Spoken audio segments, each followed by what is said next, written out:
وأشهد أن محمدا عبده ورسوله صلى الله عليه وعلى آله خير آل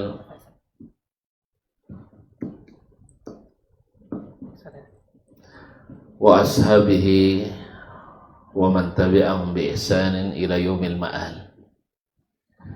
ثم أما بعد، فأوصي نفسي وإياكم أيها المسلمون وأيتها المسلمات بتقوى الله حق التقوى ومراقبته في السر والنجوى، فإن أجسادنا على النار لتقوى، فتمسكوا من الإسلام بالعروة الوثقى وتزودوا فإن خير الزاد التقوى. يا أيها الذين آمنوا اتقوا الله حق تقاته ولا تموتن إلا وأنتم مسلمون. Bapak dan ibu-ibu, para hadirin atau para followers, pemirsa, peserta kajian online PT TGI Indonesia, dari pimpinan sampai karyawan dan karyawati yang pada hari ini sedang menikmati puasa Ramadan tahun ini. Alhamdulillah, sungguh besar nikmat Allah kepada kita. Kita masih terhitung orang-orang hidup. Berarti masih ada kesempatan untuk berbekal hidup, khususnya hidup setelah mati nanti. Karena seperti kata salah seorang dari penguasa zalim, tapi perkataannya hikmah di sini. Innallaha takaffala lana rizqad dunya wa wakala ilaina rizqal akhirah. Allah telah menjamin rezeki dunia kita, tetapi rezeki akhirat harus kita sendiri yang mencari. Ya laitahu, ini manja mainnya, harus dipegang, tak apa-apa, kita pegang aja. Nah, ma'asyiral muslimin muslimat, andainya Allah jamin rezeki akhirat, biarlah kita bertukus lumus banting tulang cari rezeki dunia ini. Tapi sebaliknya, rezeki dunia dijamin, rezeki akhirat tidak, harus dicari. Dan mencarinya di waktu yang sedikit ini. Kalau umur kita pendek-pendek, 60 sampai 70. Nah, kadang-kadang terlambat pula kita beramal, karena terlambat mengaji dan terlambat tahu. Mudah-mudahan kita bisa mengejar keterlambatan ini, karena Ramadan bisa mengejar ketertinggalan yang sangat jauh. Baik, diganti ya. Baik.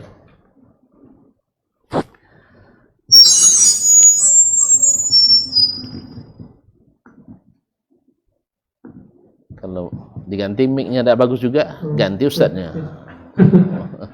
Tes 1 2 3 tes. Ya 1 2 3 tes. Masya Allah. Alhamdulillah, ternyata teknologi lama lebih bagus yang baru nampaknya.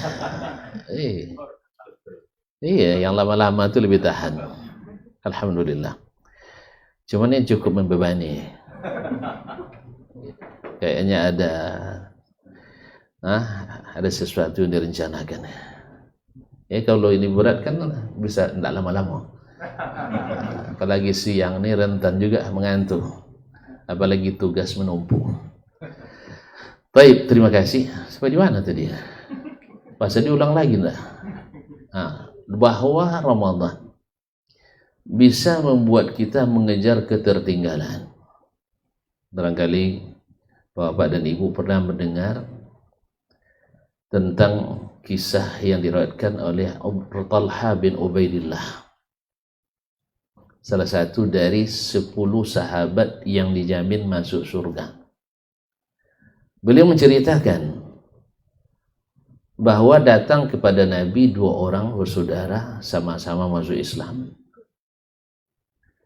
Yang satunya bersemangat beramal sampai berjihad fisabilillah dan syahid. Dan orang mati syahid masuk surga tanpa hisab. Yang satunya hidup setahun setelahnya dan habis itu meninggal normal. Malam harinya Talhah bin Ubaidillah radhiyallahu ta'ala anhu bermimpi. Dia bersama dua orang itu pergi ke surga. Di pintu surga mereka disuruh menunggu sebentar, datang penjaga. Lalu yang pertama dipanggil adalah yang baru meninggal, bukan yang mati syahid setahun yang lalu. Subhanallah.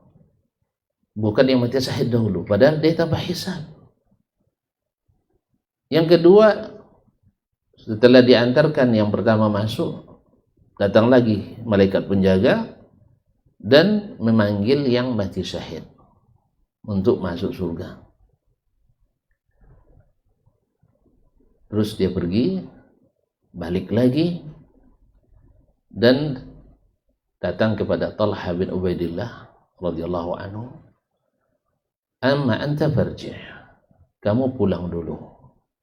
Lam ya'ni lak, belum waktunya masuk surga. Belum waktunya masuk surga. Ada yang tahu kenapa dia belum boleh masuk surga? Nah, pikirkan sampai kuis nanti. Nah, utang salah satu pertanyaan nanti. Kenapa dia belum boleh masuk surga? Pikir aja, enggak apa-apa. Searching pun tidak ada masalah. Nah, Bapak dan Ibu yang saya muliakan, akhirnya dia terbangun. Besok dia menceritakan, karena ini masalah aneh bagi dia. Sebab yang kita ketahui selama ini, yang mati syahid lebih dulu masuk surga tanpa hisab. Sampailah menjadi trending topik di Madinah.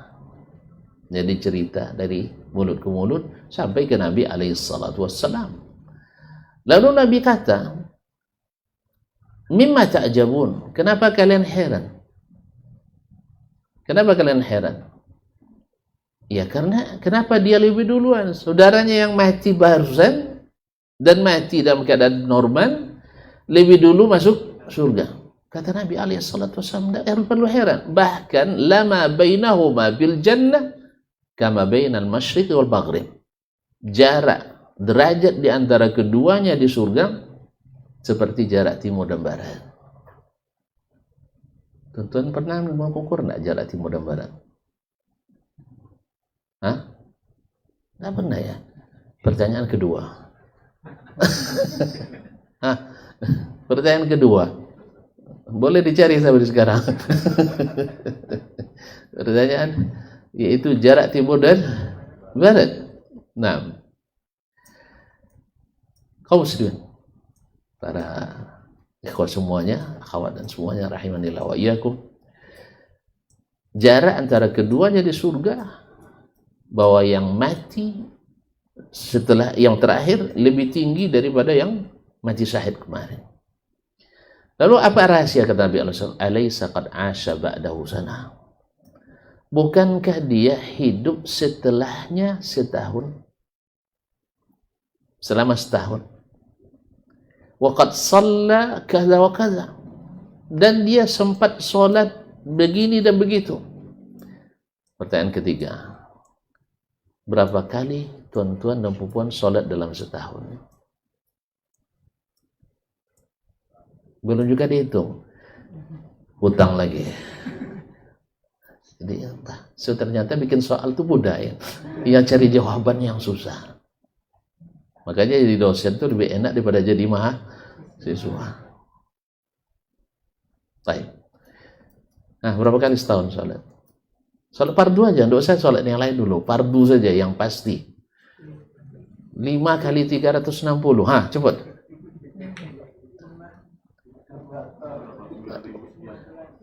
1.800, Mumtaz. Masya Allah. Ini di akuntan ya. Masya Allah, tabarakallah. 1.800 kali. Tahu enggak tuan, 1.800 kali salat itu tambahannya. Nggak usah yang wajib dulu, salat sunat subuh saja lebih baik daripada dunia dan seisinya. Apa dunia dan seisinya? TGI kecil sekali di dalam dunia dan seisinya, betul kan? Berapa aset TGI? Rahasia negara. Hah? Tapi TGI untung terus ya. Nggak pernah rugi kan? Alhamdulillah. Nah, ini yang rugi sering itu yang lain ya. Allah musta'an. Baik, Bapak dan Ibu yang saya muliakan.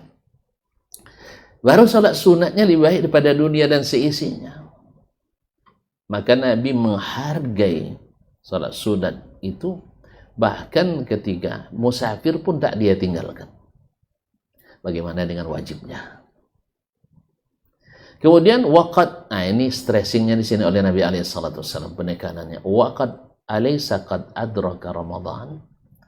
Bukankah dia sudah bertemu dengan bulan Ramadan, fasamahu, dan ikut puasa? Allah. Di sini ternyata yang menjadi penekanan, dia bertemu dengan Ramadan. Kita sering mendengar bahwa Ramadan itu istimewa, Ramadan itu membawa bahagia, Ramadan itu berkesan, Ramadan itu adalah keberuntungan. Kalau orang-orang yang paham, orang-orang as-salafus salih dulu berdoa 6 bulan sebelum datang Ramadan supaya sampai ke bulan Ramadan. Dan 6 bulan setelah Ramadan berharap berdoa diterima. Tonton pernah punya proyek ditunggu-tunggu 6 bulan, kemudian 6 bulan pula ditunggu pencairan? Pernah? Tiap hari berdoa untuk dapat? Tidak pernah ya? Tidak pernah? Kayaknya tidak ya. Subhanallah. Mereka kalau 6 bulan dia berharap diterima, itu bukan sesuatu yang kecil. Tidak bisa dilupakan. 6 bulan minta dipertemukan, itu bukan sesuatu yang kecil. Itu sesuatu yang besar. Ma'asyiral ikhwan yang saya muliakan, untuk menggambarkan besarnya Ramadan itu, kita minta tolong lagi ke Nabi alaihi salatu wasallam menjelaskannya. Jadi Abu Umamah Al-Bahili, salah seorang sahabat, diutus oleh Nabi jadi pimpinan jihad. Tadi jihad kalau mati syahid, masuk surga tanpa hisab. Kalau menang dapat keberuntungan dan kemuliaan Allah. Lalu dia minta kepada Nabi, ya Rasulullah, ud'ullaha lana asy-syahadah, ay yarzuqana asy-syahadah. Ya Rasul, tolong doakan kami dapat rezeki mati syahid. Nabi mengangkat tangannya, Allahumma sallimhum, Allahumma ghanimhum, ya Allah, beri mereka keselamatan, yakni menang, dan beri mereka ghanimah, beri mereka rampasan. Doanya, alhamdulillah sesuai dengan doa Nabi, mereka menang dan dapat rampasan perang. Kali kedua masih diutus oleh Nabi SAW, dia minta lagi, ya Rasulullah, doakan saya mati syahid dengan saudara saya. Kata Nabi, ya Allah, beri mereka kemenangan, beri mereka ghanimah. Ketiga kali masih minta juga supaya mati syahid. Nabi mendoakan mereka selamat. Nampaknya masuk surga jalur syahid kayaknya. Tidak didoakan Nabi SAW. Berarti harus ada sesuatu yang bisa juga mencepatkan masuk surga, masuk akselerasi ya. Membuat cepat masuk surga. Masyaallah kiram, Bapak dan Ibu yang saya muliakan. Apa kata Nabi? Kata dia, ya Rasulullah, dullani ala amalin iza fa'altuhu dakhaltul jannah. Tunjukkan saya Rasulullah amalan yang kalau aku kerjakan aku masuk surga. Ya Rabbi, kata Nabi SAW. Lihat, ini menggambarkan betapa kenapa yang satu ini, yang dapat Ramadan ini lebih tinggi derajatnya pada yang mati syahid tadi. Apa kata Nabi SAW? Alaika bis-sawmi. Kamu sering-seringlah berpuasa. Kenapa ya Rasulullah? Fa innahu la idlalah. Puasa itu tidak ada tandingannya. Dan riwayat lain, la mithlalah, tidak ada yang sebanding dengannya. Sampai mengalahkan mati pahala syahid. Iya. Sebab apa? Sebab dalam hadis qudsi dijelaskan oleh Allah SWT melalui Nabi SAW, amalan anak Adam itu dilipat gandakan 10, 1 banding 10. Biar lebih cepat kita mengerti dan lebih senang mendengarnya. Ibarat tuan-tuan menabung di bulan Ramadan, ada bank yang buka, siapa yang menabung di bulan Ramadan ini, ya, dan nyabung 1 juta, dipalidasi 10 juta. Ada tuan-tuan yang tidak mau menabung? Saya yakin seluruh karyawan Koreati ajukan permohonan pinjaman ke perusahaan.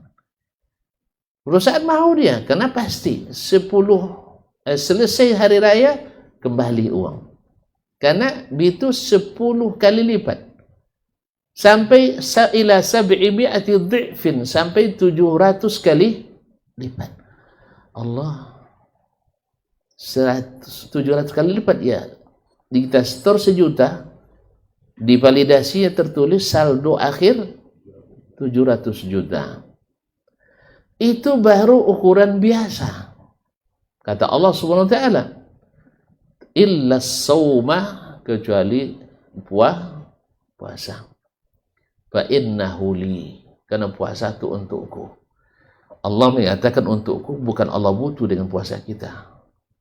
Ma yaf'alullahu bi'adzabikum. Allah tidak butuh menyiksa kita. Bahkan kalau ada yang berbuat yang menyulitkan, Allah tunjukkan yang memudahkan. Contoh, ada seorang bernazar naik haji jalan kaki. Perempuan. Karena dia terobsesi ingin semakin sulit, semakin besar pahalanya. Kata Nabi SAW, suruh ibumu sama anak yang bertanya untuk menunaikan hajinya. Karena nazar wajib. Tapi jangan jalan kaki. Tapi naik kendaraan. Di situ kita paham, andainya hari ini Nabi hidup, kalau disuruh dia milih, ya Rasulullah, naik pesawat kah atau naik kapal laut? Nabi sarankan kita naik pesawat. Oleh sebab itu naik pesawat itu sunnah Nabi alaihissalatu wassalam. Ma khuyyira baina amrayni illa ikhtara aisarahuma. Nabi tak disuruh milih antara dua sesuatu kecuali dipilihnya yang paling mudah. Malam yakun itsman, selama tidak dosa. Selama tidak dosa. Umar bernazar. Di masa jahiliyah dulu dia bernazar akan iktikaf di Masjidil Aqsa. Lalu disampaikan ke Nabi, ya Rasulullah, gimana nazar saya? Ya tunaikan, cuman jangan ke Masjidil Aqsa. Tunaikan saja di Masjidil Haram.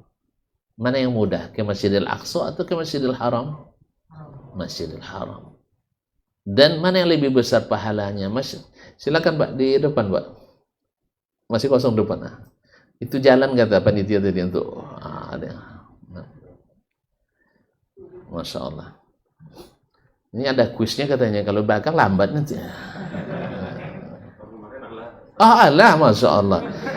Artinya katanya tidak mau lagi Pak ya. Baik. Jazakallah khairan. Jadi tunaikan di Masjidil Haram karena lebih mudah dan lebih besar pahalanya. Jadi subhanallah, tidak selamanya yang lebih sulit lebih besar. Tetapi yang benarlah yang lebih besar. Bapak dan Ibu yang saya muliakan. Lalu Allah katakan illa saumah, kecuali puasa. Puasa untukku. Wa ana ajzi bihi, dan saya akan siapkan pahalanya. Gimana maksudnya ini saya siapkan pahalanya? Tonton, ada kenalan orang kaya raya dan pemurah, tanpa diminta dia beri. Siapa yang bertemu dengannya pasti dia berikan. Nggak, kalau ada tunjukkan, saya nak ikut juga sekali-sekali. Ada? Nggak ada. Ada nggak orang yang membeli sesuatu dari kita, siapkan keuntungan 10 kali lipat, 1000%? Ada nggak tuan-tuan pernah berdagang untungnya 1000%? Ada nggak? Nggak juga ya, rugi 1000% ada. Nah, jadi Bapak dan Ibu yang saya muliakan, itu maknanya Allah SWT siapkan.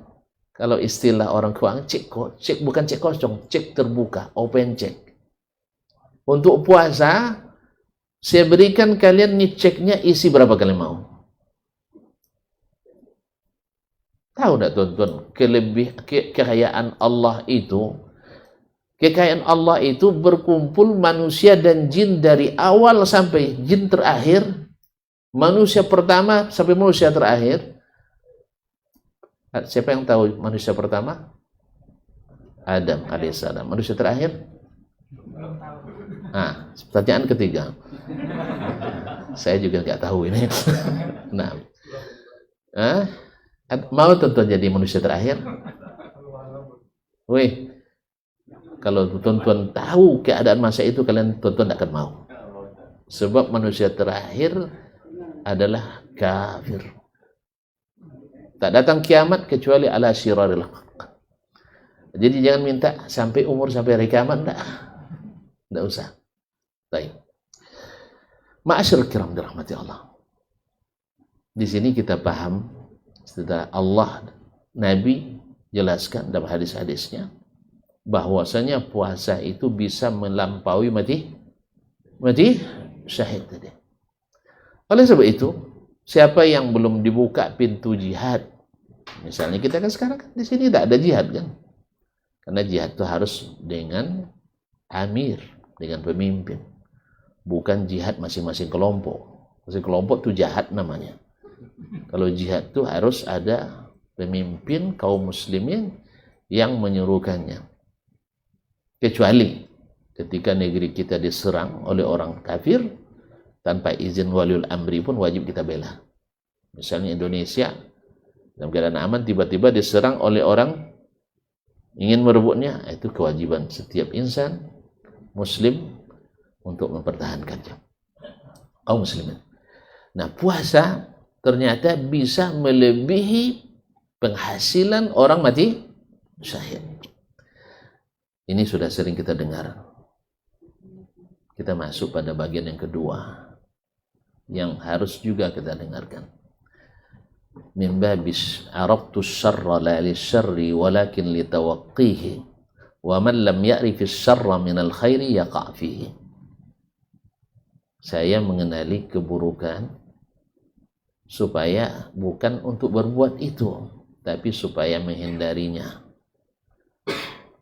Sebab siapa yang tidak mengenali yang buruk dari yang baik, jangan-jangan terjerumus ke dalamnya. Maka di antara sahabat dulu kanu yas'aluna 'anil khair. Ada yang bertanya tentang kebaikan-kebaikan. Seperti tadi, tunjukkan saya amalan yang bila saya amalkan saya masuk surga. Tapi ada pula yang menanyakan keburukan supaya tidak termasuk di dalamnya. Ayo kita pindah ke Masjid Nabawi sekarang. Pada hari itu, di hari Jumat, Nabi masuk ke dalam Masjid Nabawi. Melihat Nabi SAW masuk, para sahabat terdiam. Yang awalnya berzikir, yang awalnya baca Quran, atau sebagian mungkin sedang bersembang dengan kawan, terdiam semuanya. Karena haibatul mawqif, karena wibawanya majelis itu, majelis Nabi SAW. Karena tempatnya di Masjid Nabawi, tempat yang terhormat, yang dita'zim, yang dituju oleh hati orang beriman. Kemudian di hari Jumat, di hari Sayyidul Ayyam, hari raya pekanan orang-orang beriman, Nabi naik mimbar. Lalu dia katakan amin. Naik lagi, amin. Naik lagi, amin. 3 kali. Ya, mereka hening. Dan itu terdengar oleh mereka semua. Bahkan saking heningnya digambarkan oleh perawi, ka'anna ala ru'usihimut tair. Seperti di ke atas kepala mereka hinggap burung. Tonton kalau hinggap burung supaya dia yang terbang gimana? Tahan napas ya. Tahan napas. Sampai kalau ada jarum yang jatuh akan terdengar. Nah, sekarang tidak ada yang memecah keheningan itu kecuali perkataan Nabi amin, amin, amin 3 kali. Lalu sahabat bertanya, sami'naka tu'amminu ya Rasulullah, mal khabar, mal hadas, apa yang terjadi? Kami mendengarkan engkau mengamin. Kalau Nabi katakan atani Jibril, datang kepadaku Jibril, dan dia mengatakan beberapa hal. Salah satunya adalah man a'tahu Ramadan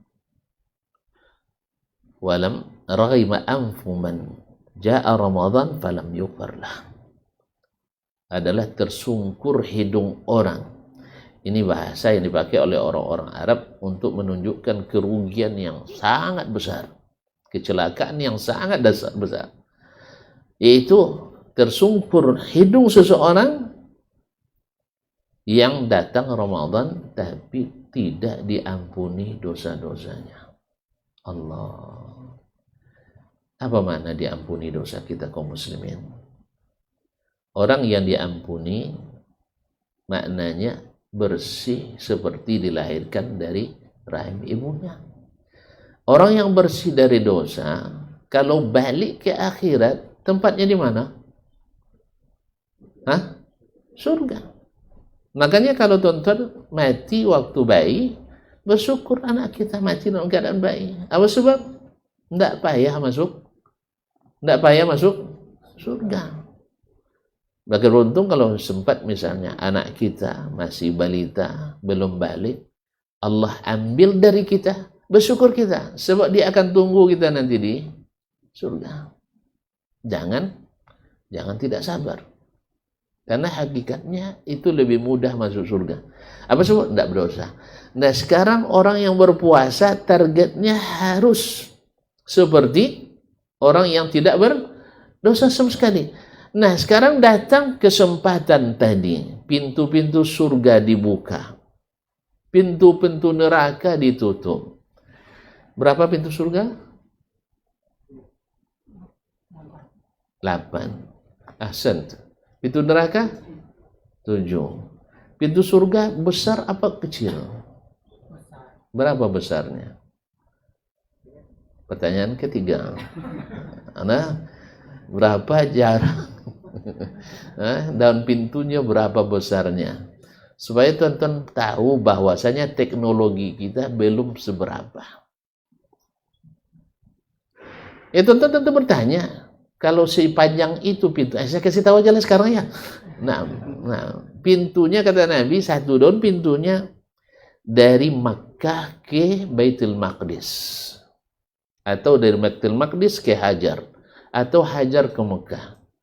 Oleh Syekh Google, map Google, melihat dari antariksa sana bahwa antara ketiga ini adalah segitiga sama sisi.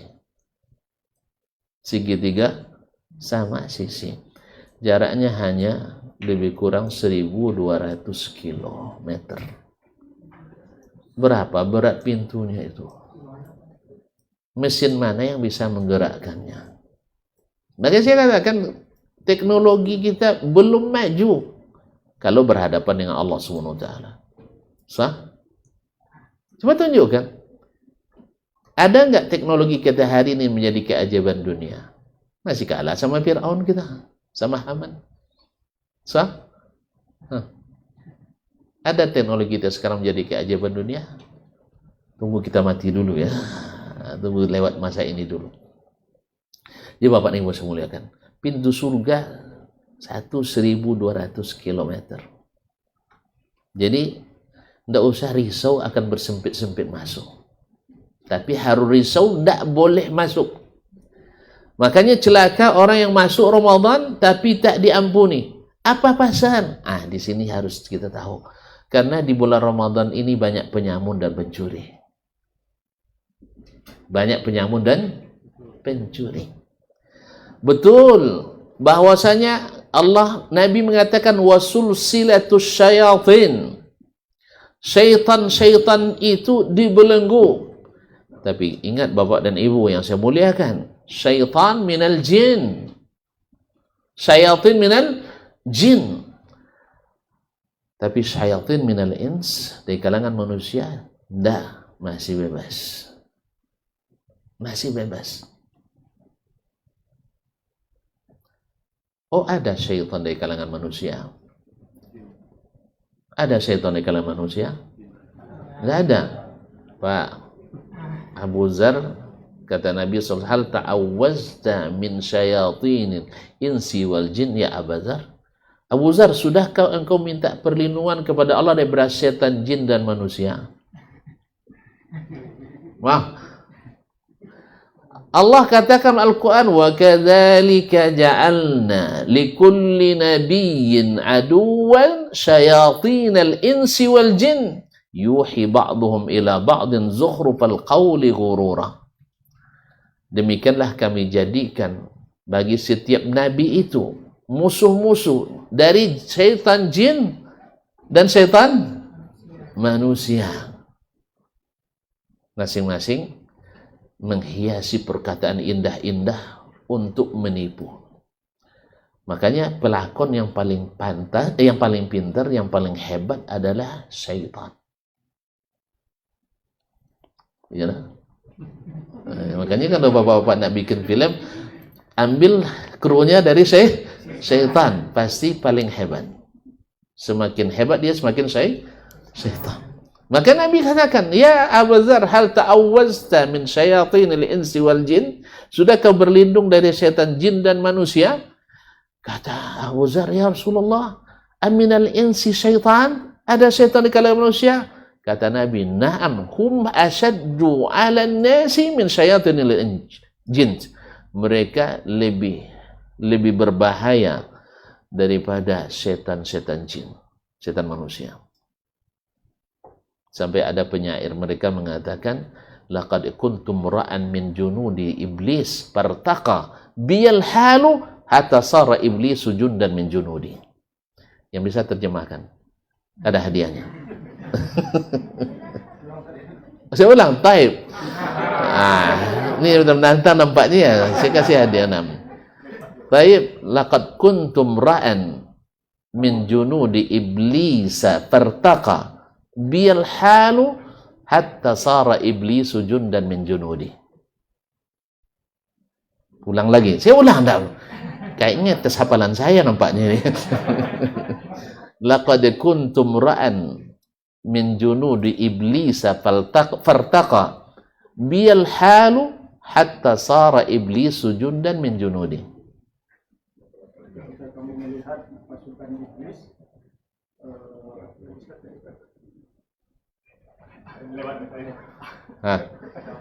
saya pada dasarnya berlatih dulu sebagai tentara iblis. Lalu saya naik pangkat. Akhirnya iblis menjadi pasukan saya. Paham sih?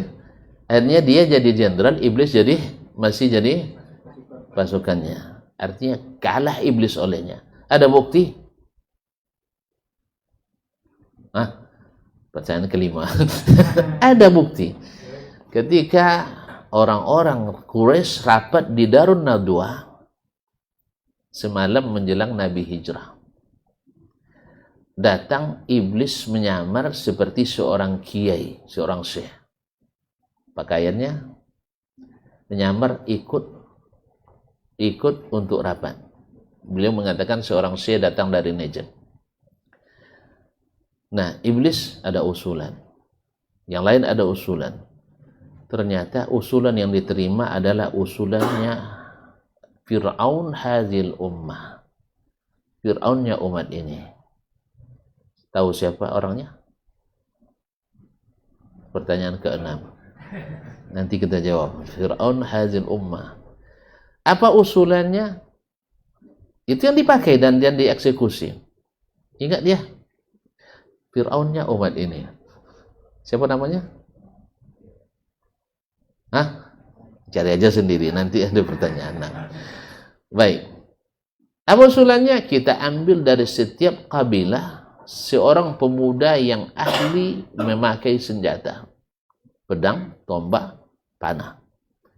Nanti ketika Muhammad keluar dari rumahnya, semuanya menyerang serentak. 40 orang, 40 kabilah. Nanti Bani Hashim, keluarga Nabi, tak bisa menuntut darah. Kalau menuntut darah kan perang. 1 lawan 40 kalah. Akhirnya mereka terpaksa menerima tebusan. Itu rencana. Apa kata iblis? Anta. Ini usulan yang sangat jitu. Usulan iblis dianulir. Yang diterima adalah usulan Fir'aunnya umat ini. Udah dapat jawabannya? Abu Jahal. Langsung Bapak ya. Masya Allah. Nah, gimana panitia? Saya kasih hadiah tuh.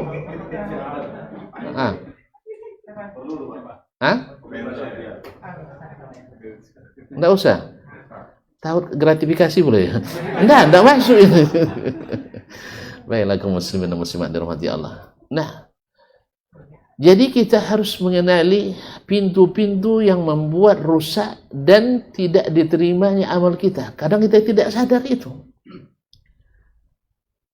Yang pertama adalah tidak baiknya hubungan dengan Allah dan hamba-hamba Allah. Apa maksudnya? Kita mungkin sering menyakiti Allah. Dengan apa? Memberikan hak Allah kepada selainnya. Allah ingin kita berdoa kepadanya. Tapi tak jarang orang berdoa melalui orang lain kepada Allah Subhanahu wa ta'ala. Allah tidak suka kita berdoa kepada selainnya. Jangan tuan-tuan katakan, ibaratnya seperti kita menghadap Pak Gubernur, kita tidak bisa diproses cepat kalau tidak melalui ordal. Orang dalam. Iyalah Pak Gubernur itu ilmunya sedikit, kekuatannya terbatas, kemudian perasaannya juga kadang-kadang lagi benci, kadang lagi tidak senang. Sedangkan Allah tidak. Allah itu tahu semua hambanya, bahkan lebih tahu dari hamba itu sendiri terhadap dirinya. Bapak dan Ibu saya muliakan, tahu enggak tuan-tuan dan puan-puan apa yang akan tuan-tuan minta besok pagi? Enggak kan? Enggak kan? Serius ini? Tahu yang akan minta besok pagi? Enggak. Tapi Allah sudah tahu apa yang akan kita minta. Gubernur tahu enggak dia apa yang akan kita minta? Enggak. Bahkan yang proposal kita ada 5 kali masuknya dilacikan terus. Apa sebab? Enggak tahu dia. Enggak kenal. Dari mana ini Dasman? Dasman siapa ya katanya? Dasman itu siapa? Nah, tiba-tiba ada pembisiknya pembusuk pula. Ini kadang sebagian pembisik pembusuk. Ini sebagiannya. Makanya jangan ambil pembisik, ambil penasehat.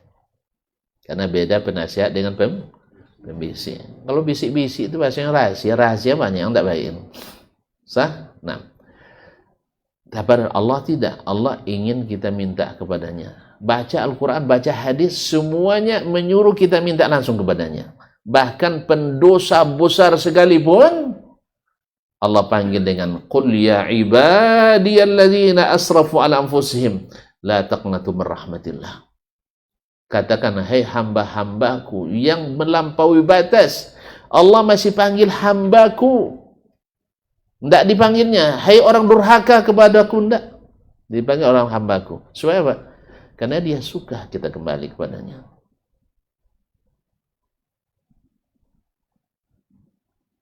Mau bukti lagi Allah suka kita kembali kepadanya. Tapi resikonya agak panjang sedikit. Jam 2? 2.25? Sampai jam 5? Serius ya? Antum tahan? Nah, kabarnya dimajukan karena ada sesuatu. Nggak usah lah ya, tapi sudah maklum kita. Allah sangat senang menerima taubat hambanya. Nanti untuk selanjutnya di bab lain kajiannya. Nah, oleh itu, kemudian Allah minta dan Allah berjanji, siapa yang berdoa kepadaku pasti aku kabulkan. Allah tak pernah mungkir janji. Makanya kita dilarang berputus asa untuk berdoa kepadanya. Tidak perlu pergi ke sana kemari. Nah, pulang kan mustajab doanya, kalau masih hidup boleh. Tapi kalau sudah mati, tidak. Karena orang mati didoakan bukan mendoakan. Kalau seandainya orang mati masih bisa mendoakan, Nabi lah yang mendoakan kita. Tapi tak ada sahabat ketika terjadi permasalahan rumit dan pelik di masa itu, berarti Khadijah mesti ke Kufah untuk mendamaikan sahabat yang berselisih. Kenapa dia tanya aja sama Nabi SAW? Kan tinggal ketuk pintu kuburnya. Assalamualaikum Rasulullah. Gimana cara penyelesaiannya? Tidak. Dia harus pergi ke sana. Ternyata ijtihadnya salah. Di tengah perjalanan dia teringat hadis Nabi, tanda bahwa dia itu apa? Tapi kaum muslimin dan muslimat dirahmati Allah SWT, itu yang sudah terjadi. Jadi Nabi setelah meninggal tidak lagi bersama kita di alam ini. Makanya kalau tidak bertemu Nabi di mana? Di mimpi. Cuman banyak orang ngaku mimpi bertemu Nabi. Mimpi bertemu Nabi kalau betul-betul Nabi. Tapi ada orang bisa tiap hari jumpa Nabi dalam mimpi. Bisa di setel.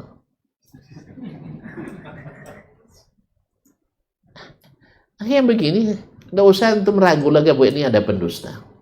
Ini adalah pendusta. Ada orang yang lebih mencintai Nabi daripada sahabat. Ada yang lebih mencintai Nabi daripada Abu Bakar dan Umar, Utsman dan Ali, Aisyah.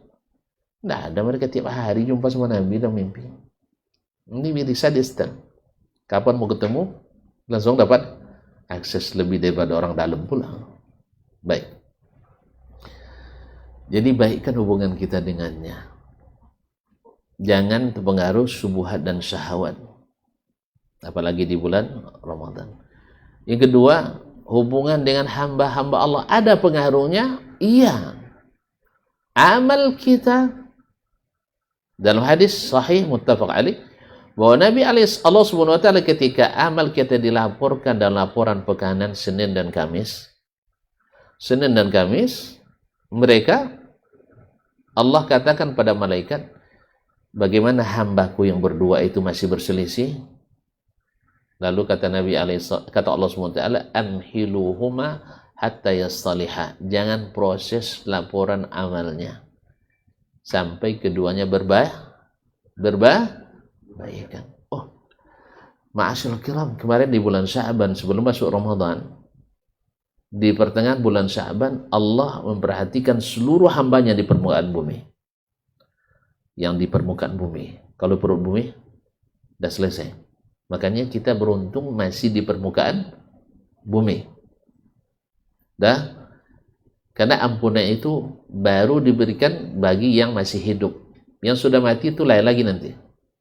Taubat itu sewaktu kita masih hidup. Ma'asyiral ikhwan yang dirahmati Allah. Lalu dia berikan ampunan kepada seluruh hambanya. Kecuali dua. Satu, musyrik. Orang menyekutukan Allah. Yang kedua, musahin.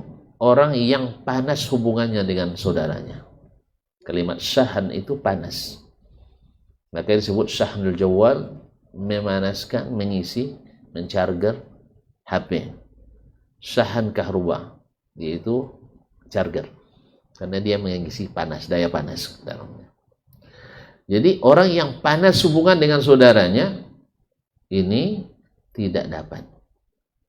Dalam laporan pekanan, Senin dan Kamis juga seperti itu, tidak diproses. Tuan-tuan, kalau laporan tuan-tuan tak diproses, bapak dan ibu tak diproses laporannya, hasilnya apa? Nah, kan ada pekerjaan baru datangnya. Nanti kita laporkan, tak diproses laporan kita. Apa hasilnya? Ya kalau tak diproses.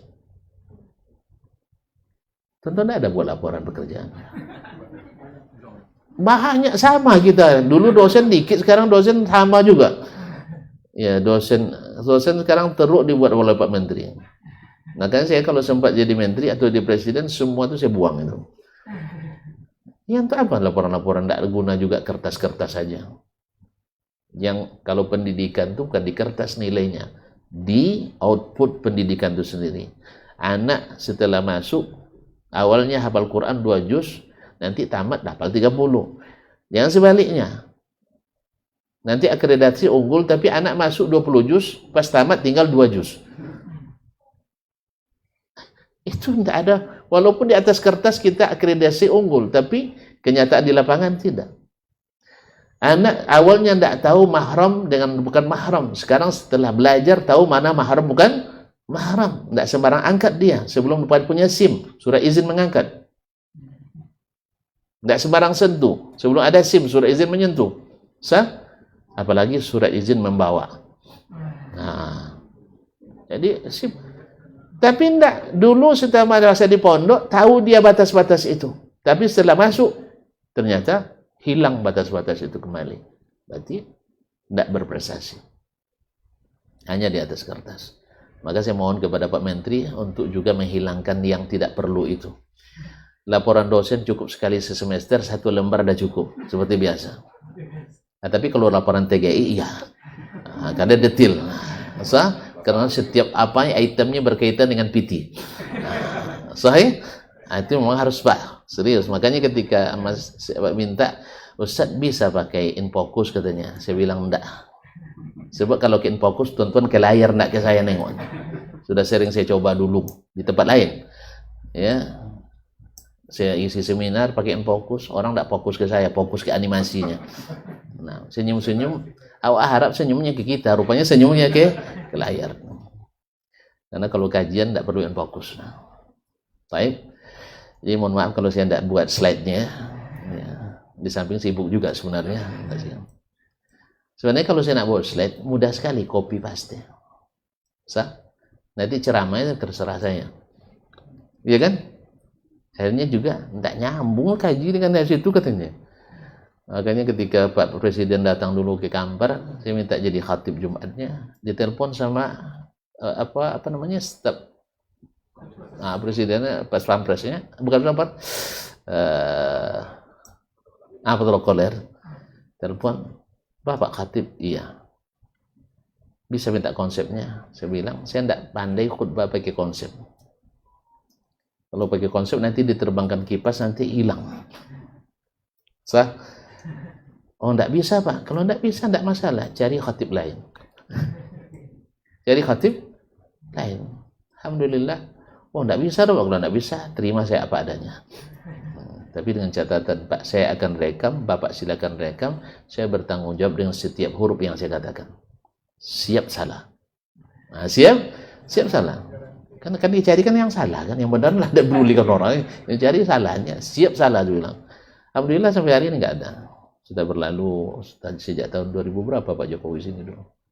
2016 ya. Ya. Waktu musim-musim asap dulu Pak. Jadi saya tidak bisa pakai konsep, saya kalau konsep nanti tidak fokus. Sebagaimana tidak bisa pakai InFocus karena takut tidak fokus. Nah. Baik, ini yang bisa menghilangkan amal kita. Tidak mesra dengan Allah, tidak harmonis dengan hamba-hamba Allah SWT. Akhirnya tidak proses. Kalau tidak proses, gaji tidak cair. Sah? Kalau tidak proses, gaji tidak cair. Dalam hal ini pahala kita enggak cair. Mau tuan letih beramal tapi tidak diproses. Nah, syaratnya mudah sekali. Apa kata Allah? Sampai keduanya berbaikan kembali. Sebenarnya berbaik-baik itu kaum muslimin bikin dunia itu lapang. Dada itu senang. Tapi kalau seandainya setiap orang bersalah disimpan di sini, di penjara di sini, yang sifatnya penjara itu sempit. Makanya hati orang yang pendendam itu sempit. Sah? Hati orang yang menyimpan itu sempit. Makanya orang bersalah jangan simpan di sini. Ya, hapus namanya dari ingatan kesalahan itu. Pokoknya ketika buka file kesalahan di hati kita nggak ada yang bersalah. Mantap ya? Mantap? Karena memang disitulah puncak adab, kata Imam Ahmad. Saya dapatkan 9 dari adab yang baik itu, 9 dari 10 pada mudah melupakan kesalahan orang lain. Tidak ada, kita tidak salah. Makanya ketika kita salah pun, kalau kita sering melupakan kesalahan orang, kesalahan kita juga cepat dilupakan orang.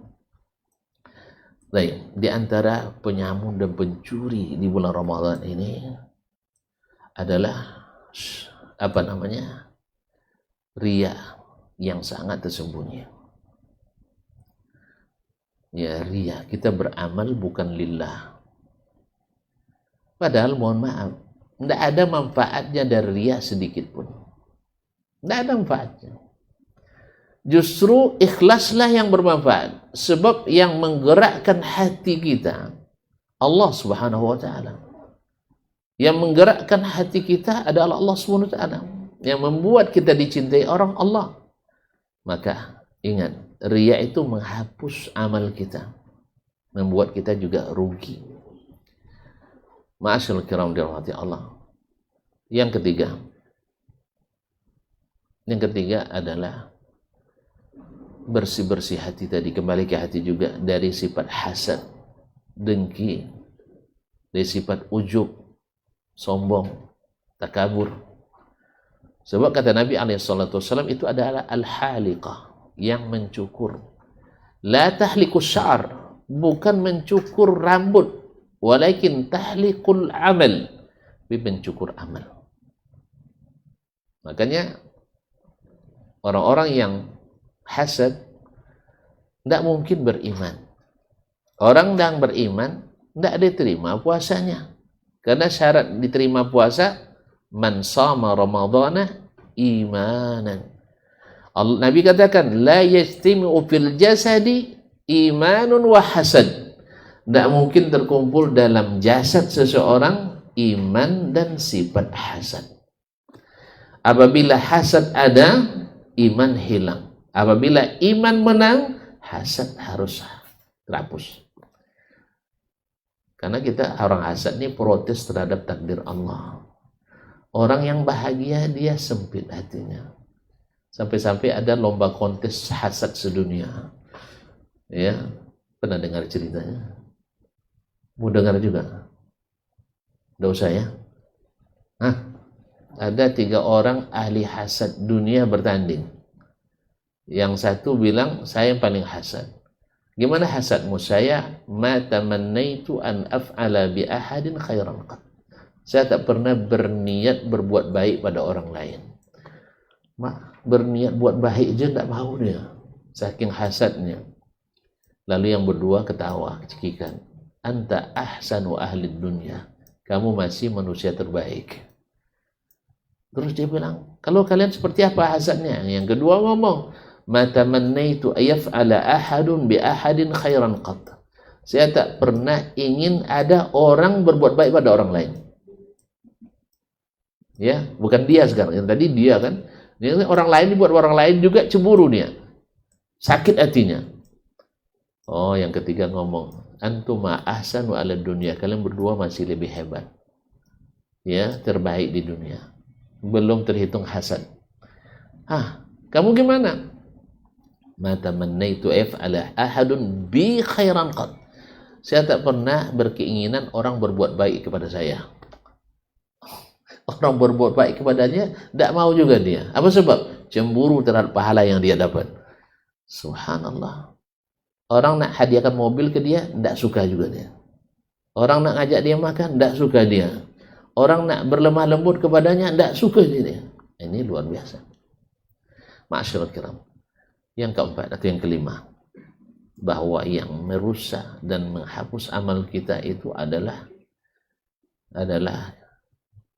kezaliman pada hamba-hamba Allah. Nabi katakan, tanya kepada sahabat, ata'rifuna ata'lamuna manil muflis, tahu tak kalian siapa yang merugi itu? Lalu kata sahabat, man la dirham lahu wa la mata', yang tak punya uang, tak punya barang. Ada uang, tak punya uang, tak punya barang. Harga tak punya, komoditi tak punya. Berarti bangkrut. Itu kamus bahasa. Nabi inginnya kamus syariat. Kata Nabi SAW, al-muflis man ya'ti yawmal qiyamati bi'amalin ka'amthali jibal. Orang yang datang pada hari kiamat dengan bawa amal sebesar-besar gunung. Allah. Banyak tumpukan amalnya sebesar gunung. Gunung Tihama. Seperti Bukit Barisan. Tentuan kalau punya memiliki Bukit Barisan. Kaya enggak ya? Hah? Kaya. Tapi apa? Wa qad zalama hadza wa daraba hadza wa sabba hadza wa akhadha mal hadza. Cuman masalahnya ketika di dunia dia suka menzalimi ini, memukul ini, mencela ini, memaki ini, mengambil harta ini. Tidak ada jenis kezaliman kecuali dia lakukan. Termasuk juga menghalangi naik pangkat orang yang tidak berhak untuk dihalangi. Kan ada sebagian dendam kan? Ada tidak dilacikan aja kan? Karena dendam. Nasallallahu alaihi wasallam. Kezaliman itu nanti dibayar dengan pahala kita. Habis semuanya. Fayu'ta min hadza min hasanati wa hadza min hasanati. Diberikan ini kebaikan, diberikan ini kebaikannya hatta idza faniyat, sampai habis. Lalu dilimpahkan dosa orang yang masih menuntut tadi kepadanya. Akhirnya masuk neraka. Itulah makna dari perkataan Allah SWT di antaranya, wujuhu yawma idzin khashi'ah amilatun nasibah taslana ran hamiyah. Hari itu wajah-wajah tertunduk lesu. Gimana tidak? Uang kita yang sudah kita tabung, misalnya sekian ratus juta, sekian miliar, tapi ternyata tersangkut masalah yang semuanya harus dikembalikan, bahkan ditambah denda. Gimana rasanya? Itu di dunia saja tidak terbayang, apalagi di akhirat. Di dunia masih kita bisa perbaiki, masih ada revisi, masih ada perbaikan administrasi, tapi kalau di akhirat tidak ada. Yang ada yang bicara pahala dengan dosa. Nasallallahu alaihi. Nah, Ramadan yang banyak tadi, yang menumpuk pahalanya itu, yang dilipat gandakan, tapi dalam sekejap sirna akibat kezaliman itu. Ada lagi, masih. Apa kata Nabi SAW? Ada juga orang yang bangkrut, bawa amalan seperti gunung Tihama juga, putih, Masya Allah, amalan bagus, mengkilat. Tapi masalahnya, na'udzubillah, thumma na'udzubillah, thumma na'udzubillah, qawmun bimani jildatina. Orang yang sama dengan kita. Salat malam, puasa siang, bersedekah, berzikir, dan seterusnya. Cuman masalah iza khalau bimaharimillah intahakuha. Ketika sedang sendirian, dia buat dosa-dosa. Oleh sebab itu, para masyayikh mengatakan, masuk bulan Ramadan, alat ini jatuhkan talak 3 kepadanya. Kecuali ketika melaksanakan tugas-tugas dan pekerjaan.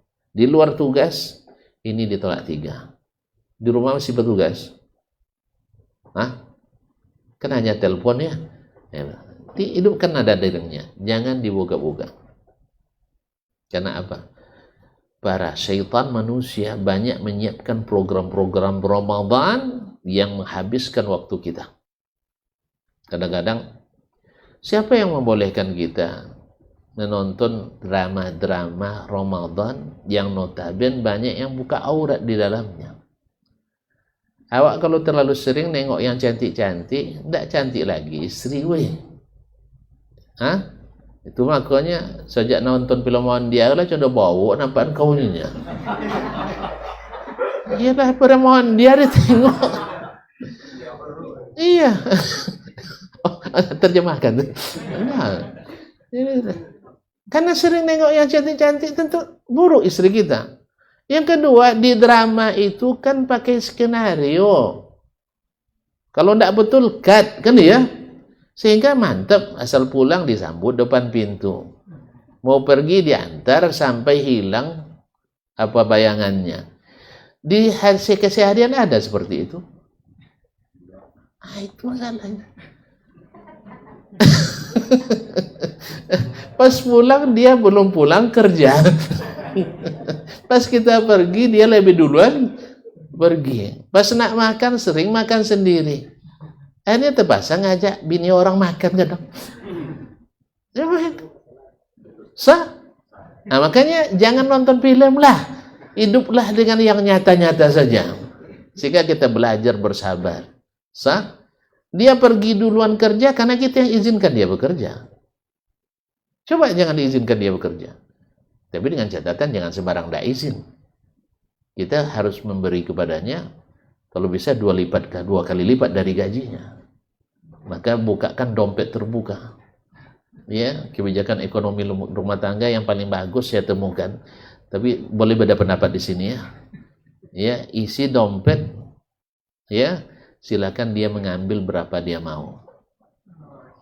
Tapi jangan taruh situ semua.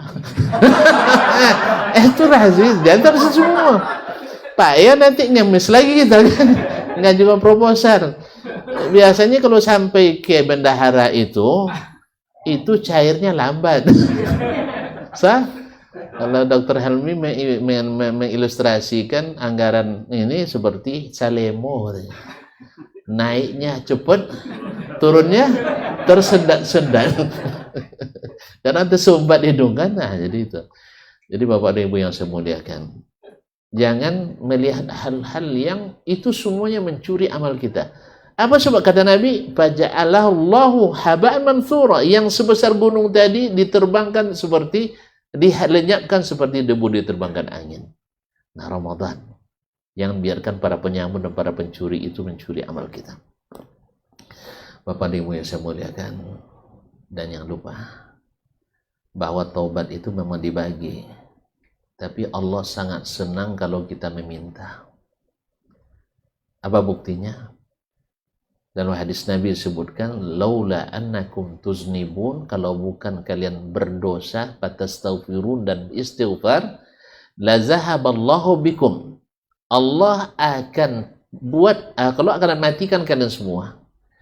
Wa abdalakum biqaumin yuznibuna wa istaghfirun. Allah ganti dengan kaum yang berdosa dan selalu istighfar. Jadi syarat masuk surga bukan tidak berdosa sama sekali. Syarat masuk surga dosa kita diampuni. Mau diampuni? Minta. Dan meminta itu saja sudah amal yang sangat disenangi Allah SWT. Jadi jangan segan-segan. Dosa saya banyak sekali. Ya justru karena banyak itu semakin senang kita minta banyak. Dan Allah memberi dengan seluas-luasnya. Bapak dan Ibu yang saya muliakan, mudah-mudahan yang sedikit ini bermanfaat. Mudah-mudahan menjaga amal taat kita jangan sampai hilang dan disamun oleh para penyamun di tengah jalan. Semoga yang sedikit ini saya sudah lewat waktunya ya. Berarti tidak ada pertanyaan lagi saya. Baik, sampai jam 3. Alhamdulillah. Silakan. Baik, rekan-rekan di perwira R3 yang rahimahullah, bagi yang mau ingin bertanya kami persilakan. Oke, silakan Mbak Deden. Assalamualaikum warahmatullahi wabarakatuh. Assalamualaikum warahmatullahi wabarakatuh. Mau tanya Pak Ustadz terkait tadi pembahasannya dari ya. Kalau ria itu kan kita menampilkan segala sesuatu yang membanggakan diri kita. Kalau ujub itu bagaimana ya Ustadz? Baik. Ujub tidak berwujud. Ujub itu tidak berwujud, hanya dalam hati. Riya kadang ada implikasinya pada amal kita. Misal, orang yang riya akan bertindak lebih baik di depan orang yang dia riya karenanya. Jelas? Sedangkan ujub hanya perasaan saya memiliki kelebihan yang tak dimiliki oleh orang lain. Ya, kita tidak menyebutkannya Ustadz. Kalau ria kan kita menunjukkan nih aku punya handphone baru, kan itu sebagian bukan dari ria. Atau aku nih ke masjid hari ini sekarang gitu. Kita kepingin ke masjid. Kita ke masjid menampilkan ketemu orang, aku mau ke masjid, aku mau ke masjid. Iya. Itu kan ria. Ada contoh yang bagus tuh riya tuh Pak. Jadi ketika ada penggalangan dana, Ya. disebutkan Bapak Fulan 300.000, Pak Fulan 50.000, ya. Lalu dia ngomong 50 kok disebut nama. Akhirnya diumumkan lagi, hamba Allah 500.000. Lalu bisik kepada kawan, tahu tak itu saya tuh katanya. Itulah riya tuh.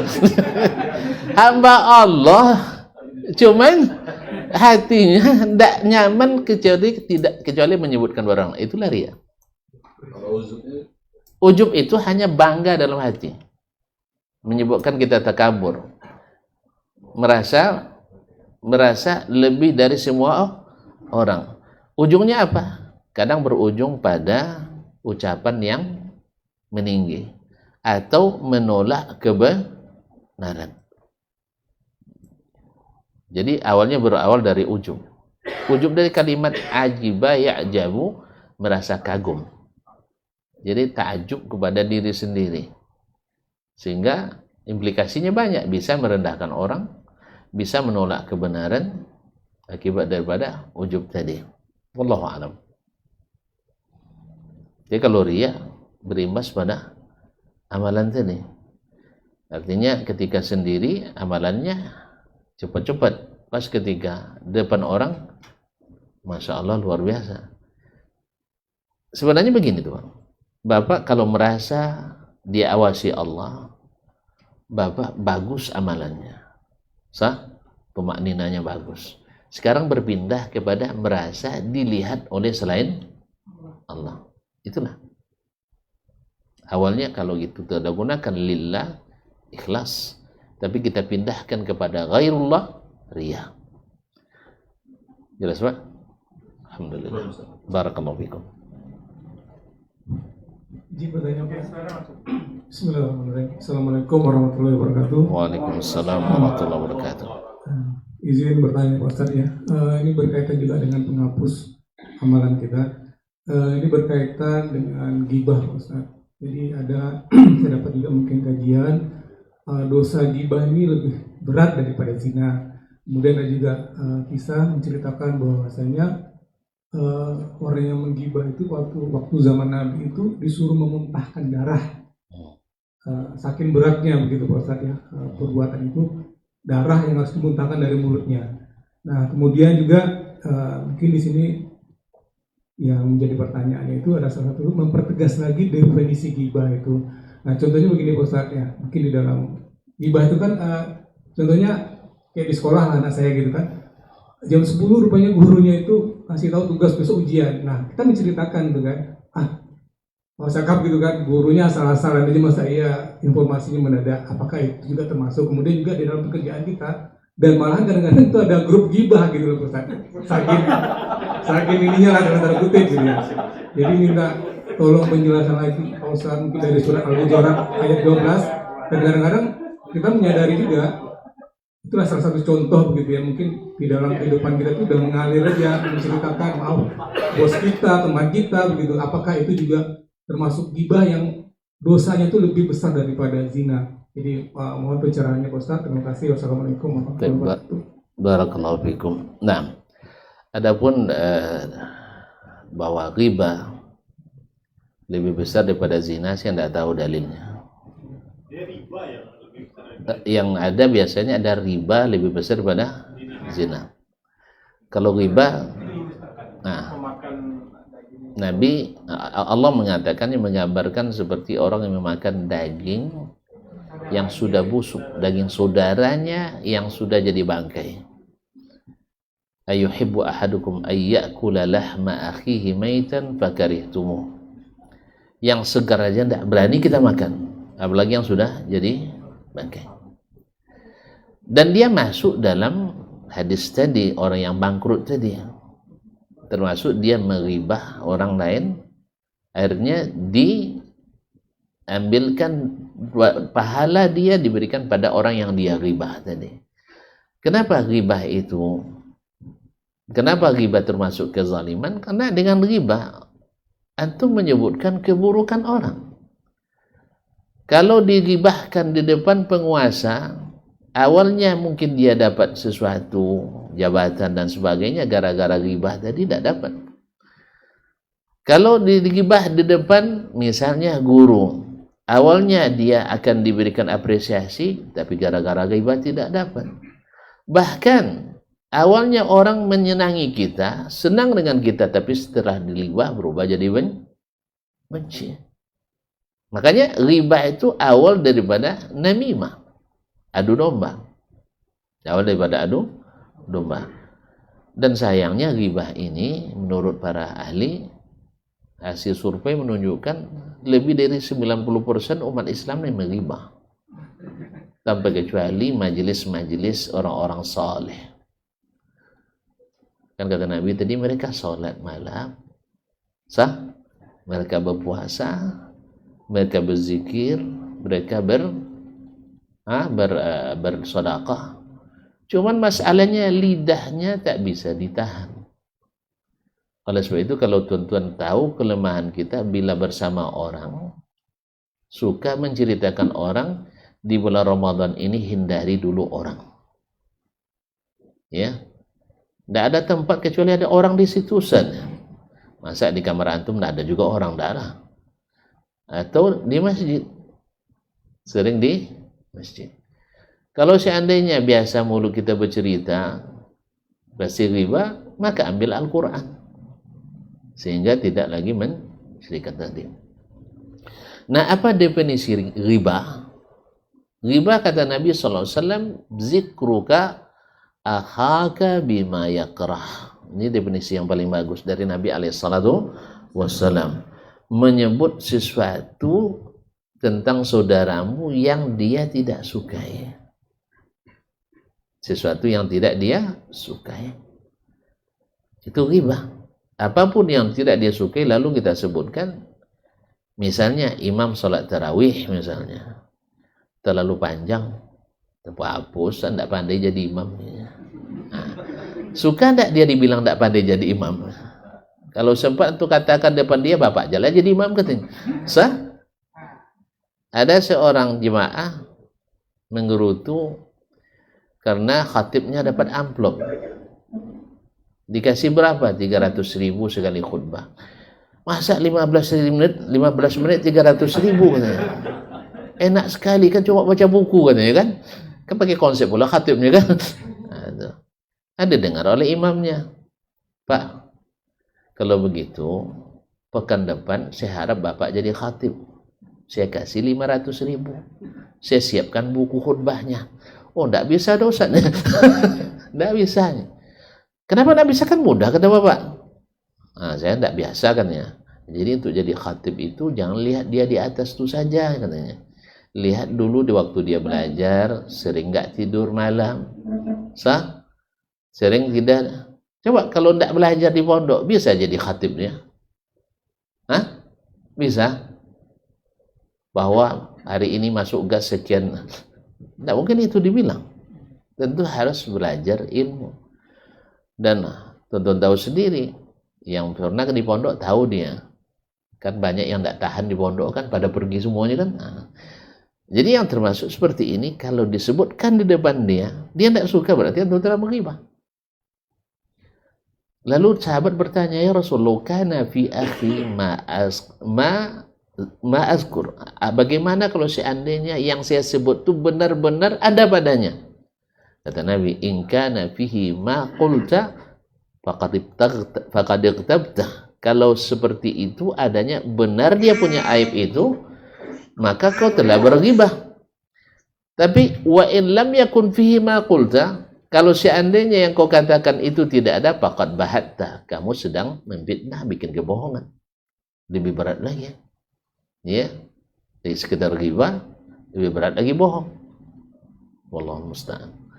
Oleh sebab itu termasuklah mengatakan ini guru sembarangan aja. Iya kan kita macam makan kesal gitu. Iya, sebut di depannya gitu. Senang tak dia? Kalau tidak senang, iya lebih baik barangkali dengan bahasa yang lain. Gitu. Ya, misalnya kenapa tidak dari kemarin diberitahu misalnya kan lumayan lah. Kita sama anak kita gitu diskusi kan. Iya, ngajar anak riba jadinya.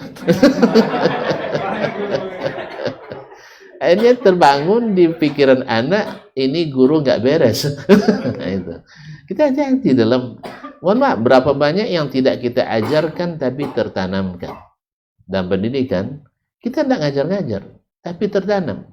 Mau contoh? Nah, ini contoh, ada seorang, diceritakan Syekh Sa'ad Latif. Ada seorang kaya, meninggal dengan warisannya lah hanya lebih kurang 93 juta. 97 juta peninggalannya kaya enggak ya? Tentu enggak ngaku ya saya. Hah? Ya rial. 93 juta. Biar kita hitung. Dikali rial berapa? 4.513. Hanya lebih kurang 419 miliar 709 juta. Kalau tonton punya peninggalan seperti ini udah banyak ya? Banyak tuh? Ah, banyak sekali lah, bukan banyak aja, banyak sekali. Lalu anaknya, kalau tidak salah anaknya 3, ditanya oleh, bertanya ke Ustadz, ke dai ini. Bagaimana Ustadz? Ayah kami meninggal, ini peninggalannya. Ustadz itu Ustadz bertanya, ada hutang ayah kalian? Ternyata nggak ada, karena mau termasuk pelit juga nampaknya. Jadi kalau tidak bisa beri orang hutang, biasanya tidak juga mau berhutang. Kalau hutang pun tidak bayarnya juga, tidak dianggap hutang kadang. Terus ada wasiatnya, tidak juga ada wasiat. Nah, kata Syekh, ini kan uangnya 93 juta. Bagaimana kalau disisihkan 3 juta itu buatkan masjid misalnya, atau buatkan lembaga pendidikan atas nama orang tua kalian? Apa jawaban anaknya? Ayah kami tidak pernah mengajarkan itu ke kami. Dia sendiri tidak pernah memikirkan dirinya. Macam mana pula kami nak memikirkannya? Ayahnya tak pernah terpikir buat kebaikan selama di dunia. Sibuk ngumpul duit. Tidak ada sedekah, tidak ada infak, tidak ada wakaf, tidak ada wasiat. Coba bayangkan. Padahal ayahnya tidak bilang sama anaknya, besok ya jangan kalian sewakaf, kan tidak ada dia bilang gitu. Wakaf itu menghabiskan duit aja, infak itu menghabiskan duit aja. Tidak ada ayahnya ngajar, tapi tertanamkan bahwa ayah tak pernah berwakaf, ayah tak pernah berinfak, ayah tak pernah bersedekah, ayah tak pernah bahkan ngutangin keluarga pun tidak pernah. Akhirnya apa yang terjadi? Maka ini tertanam. Di sebaliknya, ada pula orang kaya. Masya Allah, di Kuwait. Dia itu, sejak orang tuanya sampai ke anak-anaknya, 1/3 dari penghasilan bersih perusahaan, usaha mereka, itu lillahi ta'ala. Berlanjut terus. Makanya proyek dakwahnya di seluruh dunia ada. Ini pendidikan yang tidak perlu diucapkan, tapi tertanamkan. Jelas ya? Jadi kalau biasa kita gerutu, bilang gurunya tidak bagus, tertanam sama anak nanti. Berarti guru ini tidak ada gunanya. Jadi kalau sudah tidak ada lagi gunanya guru, nanti terjadi apa yang kalau guru, artinya tidak ada penghormatan pada guru, padahal al-adabu qabla al-ilmi. Adab itu lebih didahulukan daripada ilmu. Dan ini yang kurang dari pendidikan kita pada umumnya. Mohon maaf dan terima kasih. Sudah mulai nengok-nengok ke saya. Sambil bisik-bisik. Saya tersinggung. Kan saya bilang jangan bertanya. Kalau saya resikonya bertanya dengan saya itu panjang-panjang jawabannya. Nah, terima kasih. Itu Ustaz yang bertanya, Ustaz. Oh, kalau gitu saya yang bertanya ya. Silakan Ustaz. Apa tadi pertanyaan pertama? Jangan. Ada dapat jawabannya? Jarak dari timur ke barat.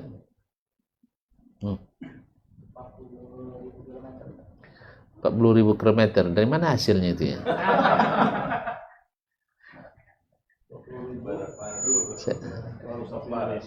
Hah? Dari timur ke barat.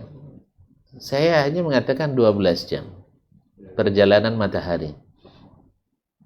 Terbit di timur, tenggelam di barat. Berapa jam? 12 jam. Ukurlah kecepatannya itu. Ya. Kabarnya keliling dunia itu sampai 6 miliar kilometer. Kabarnya, saya tidak pernah ngukur. Kemudian yang pernah mencoba keliling dunia, tidak pernah juga ada yang selamat. Teori yang kita terima di teori fisika dulu, kalau orang berangkat dari sini mengarah ke timur sampai lagi ke tempat yang sama. Pertanyaannya, siapa yang sudah selamat? Belum ada. Karena di sana ada segitiga Bermuda yang belum terpecahkan rahasianya sampai hari ini. Ada yang mau, silakan. Itu baru di bumi tak terpecahkan. Apalagi tonton bicara tentang langit, tentang akhirat. Lalu nak bicara pakai teknologi. Makanya selalu tersesat. Baik. Pertanyaan pertama. Ada yang bisa sebutkan 3 amal yang membuat 3 perbuatan yang membuat amal kita terhapus. Nah, silakan. Ya, silakan. Silakan. Dari online dulu nama. Muklis Putra. Ya, silakan Muklis. Masya Allah. Ya. Hasan, ujung, tapi tidak. Masya Allah. Jamil, nah. Dah. Hasad, ujub dan riya kan. Oke. Baik, Terima zakat. kasih. Biasa. Taib.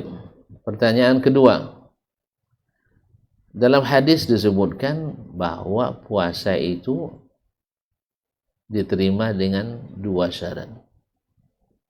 Khusus tentang puasa. Ada yang tahu hadisnya? Tidak tahu lapasnya, terjemahnya pun boleh.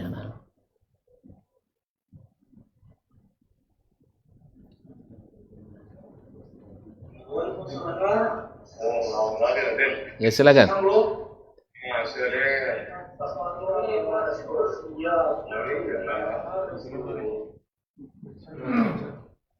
Oh, bukan menjawab ya? Tidak sedang berbincang ya. Nah, silakan. Mumtaz, masya Allah. Jadi puasa itu memang dengan iman. Maka segala yang menghapus tadi semuanya menghapus iman. Semua yang menghapus tadi menghapus iman. Ya. Oleh sebab itu, maka puasa yang diterima dengan iman wahtisaban. Wahtisab ingin dapat pahala. Di sini secara eksplisit terkandung kalau ingin dapat pahala harus sesuai SOP. Sah?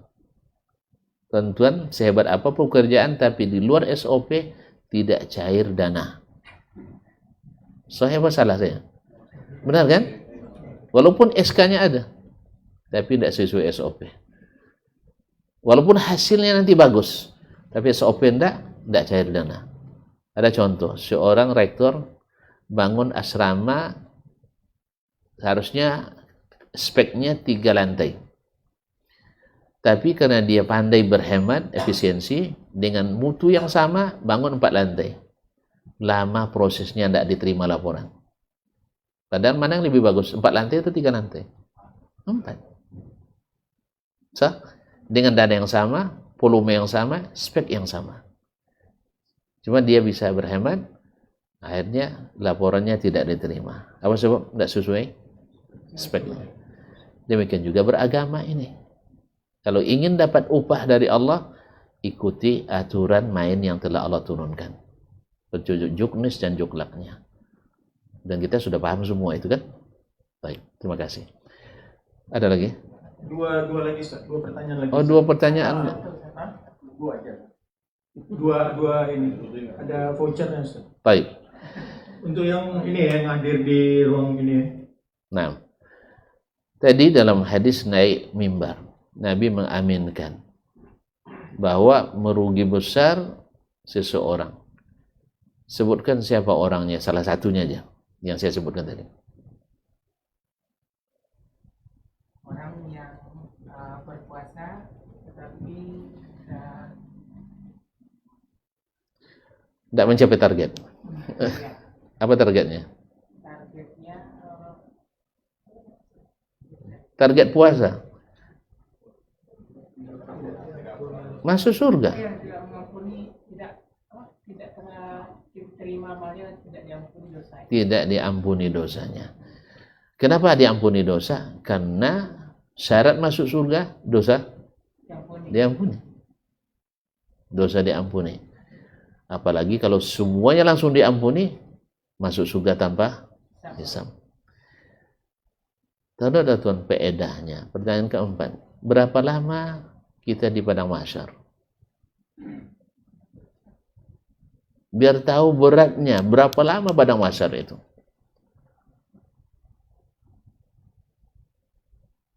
Ada yang jawab? Ini MC lagi yang jawab nampaknya. Oke, rekan-rekan online mungkin ada yang bisa menjawab berapa lama kita berada di padang mahsyar. Mungkin ada yang bisa jawab, dipersilakan.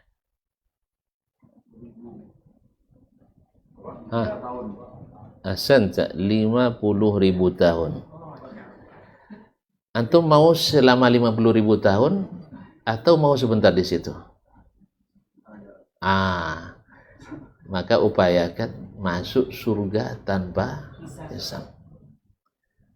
Tapi kalau nak lama-lama, buatlah pekerjaan amal kita tanpa SOP. Pokoknya setiap amalan kita ada masalah. Dipanggil dulu para saksi, ujung-ujungnya jadi tersangka. Nah, kalau itu lama prosesnya, lama kita di padang mahsyar. Nah, orang yang paling sebentar padang mahsyar adalah Sayyiduna Muhammad sallallahu alaihi wasallam. Oleh sebab itu, kaji bagaimana dia, bagaimana amalnya, bagaimana keyakinannya, supaya kita tidak lama-lama di padang mahsyar. Jangan sampai 50.000 tahun, Pak. Mentari 2 mil dari kepala. Awak tidak pakai baju, tidak pakai celana. Hah? Tuan-tuan bisa tidak pakai baju, tidak pakai celana? Tidak ada, kecuali hilang putus tali aki ya. Tapi di saat itu lebih daripada itu. Orang tak pikir itu lagi. Yang pikir amalnya, pikir keselamatannya. Oleh sebab itu, upayakan jangan lama-lama hisab kita di akhirat, di padang mahsyar, supaya cepat kita diberikan jalan menuju surga. Wabillahi taufiq wal hidayah. Mohon maaf dan terima kasih. Saya kembalikan kepada beliau dengan kita tutup dengan kafaratul majlisnya. Subhanakallah bihamdik, asyhadu an la ilaha illa anta astaghfiruka wa atubu ilaik. Sekali lagi saya ucapkan terima kasih kepada semuanya, manajemen dan karyawati yang telah memberikan kesempatan ini. Sebenarnya saya yang paling diuntungkan ini. Ya, saya yang paling diuntungkan. Kalau sempat apa yang saya sampaikan tuan-tuan amalkan, jangan hasad ya, saya dapat pahalanya. Kalau mau, lanjutkan ke yang lain. Wassalamualaikum warahmatullahi wabarakatuh. Waalaikumsalam. Barometer amal kita saleh tak salehnya di salat kita. Bila salat kita ikhlas dan sesuai dengan sunnah Nabi SAW, maka insya-Allah amalan yang lain mengikut. Ini aktivitas ini membantu saya di akhirat atau akan menyulitkan saya di akhirat? Kalau seandainya perbuatan itu ternyata akan menyulitkan kita di akhirat kelak, tinggalkan perbuatan itu. Anta ni'mal